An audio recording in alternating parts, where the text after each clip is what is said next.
kedua ini, kita membahas tentang DNA, RNA, dan kromosom sebagai material dasar dari suatu kehidupan. Kita masih tetap di channel bioteknologi dalam sesi dasar genetika. DNA atau deoksiribonukleik acid itu adalah sebuah untaian yang kemarin sudah sempat kita bahas pada video sebelumnya. Dia merupakan makrobiomolekul esensial, jadi yang sangat-sangat dibutuhkan karena dia adalah faktor esensial.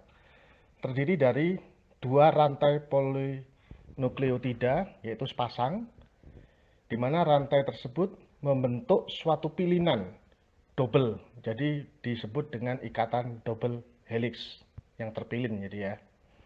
Nah, rantai itu sendiri atau rantai polinukleotida itu terdiri dari ikatan basa nitrogen, yang dimana basa nitrogen ini terdiri dari 4 jenis, yaitu sitosin atau C, timin atau T, adenin A, dan guanin biasa disingkat dengan G.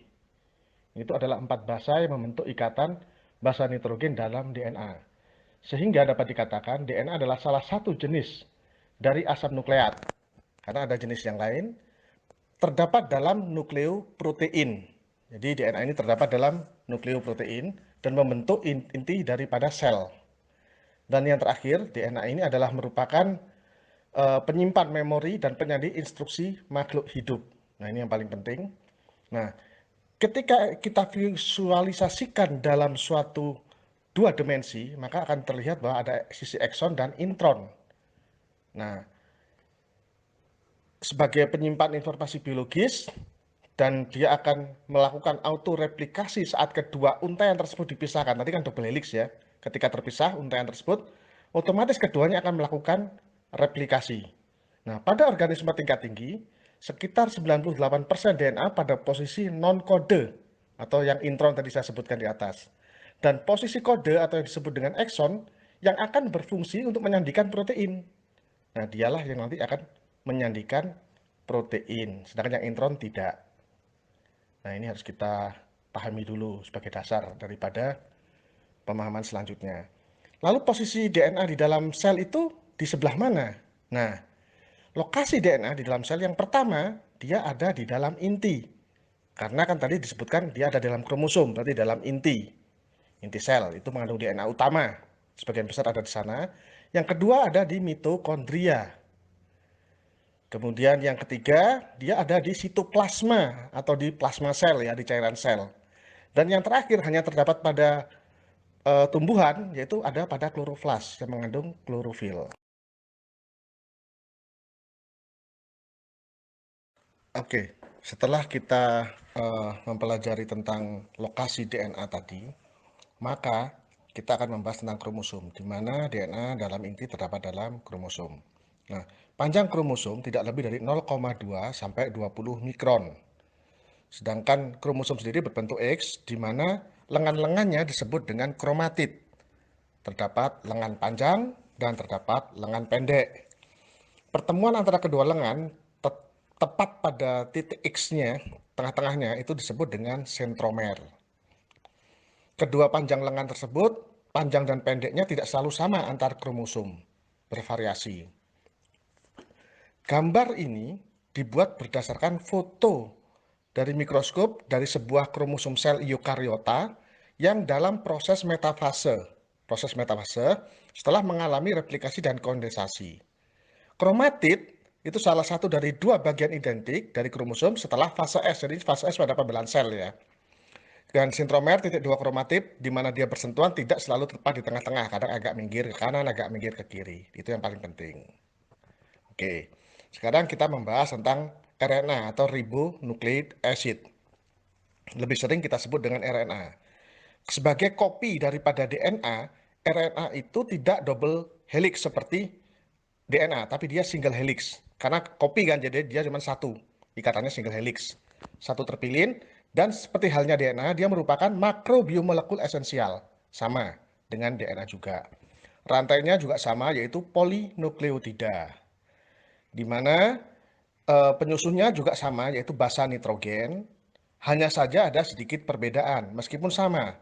Di situ ada sitosin, adenin, dan guanin. Nah, urasil itu sebagai pengganti dari timin. Jika di DNA itu timin, di RNA adalah urasil. Ikatan antar basa nitrogen itu adalah ikatan hidrogen. Nah, ini yang penting dipahami. Molekul polimer biologis dengan peran kode, dekode, regulasi, dan ekspresi gen itu RNA. Termasuk dalam 4 makromolekul esensial utama dalam kehidupan, seperti halnya DNA juga. Dan informasi genetik diterjemahkan dari tRNA. Jadi ingat, RNA adalah informasi genetik. Kalau DNA adalah penyimpan. Nah, itu yang perlu dipahami. Nah, sebagai bahan genetik, RNA itu terdiri dari berbagai macam. Itu yang perlu kita ketahui. Jadi RNA itu di dalam kehidupan itu ada 5 macam RNA yang penting kita ketahui, yaitu yang pertama adalah messenger RNA atau biasa kita sebut dengan mRNA. Dan yang kedua adalah ribosom RNA atau biasa kita sebut dengan rRNA. Kemudian transfer RNA atau tRNA yang tadi sempat kita singgung. Kemudian mikroRNA atau miRNA. Dan small interfering RNA atau siRNA. mRNA disintesis dengan RNA polimerase 1. rRNA disintesis dengan polimerase RNA 2. tRNA disintesis dengan RNA polimerase 3. Sedangkan miRNA itu terlibat dalam gen silencing, jadi gen yang tersembunyi, gen hidden. Itu peran miRNA. Dan yang paling penting itu adalah siRNA, karena dia terlibat dalam pertahanan terhadap virus. Ini sangat penting sekali bagi kehidupan kita. Oke, jadi setelah kita membahas tentang RNA dan DNA setelah kromosom, maka fakta secara ringkasnya dapat kita jabarkan sebagai berikut, bahwa molekul RNA dalam hal ini adalah tRNA, dia itu akan mengendalikan ekspresi daripada gen-gen. Jadi gen-gen yang ada itu, kendalinya itu ada pada tRNA untuk mengekspresikan dirinya. Nah, di sini mekanismenya, dari tRNA dia akan mengekspresikan suatu sinyal yang kemudian ditangkap oleh mRNA.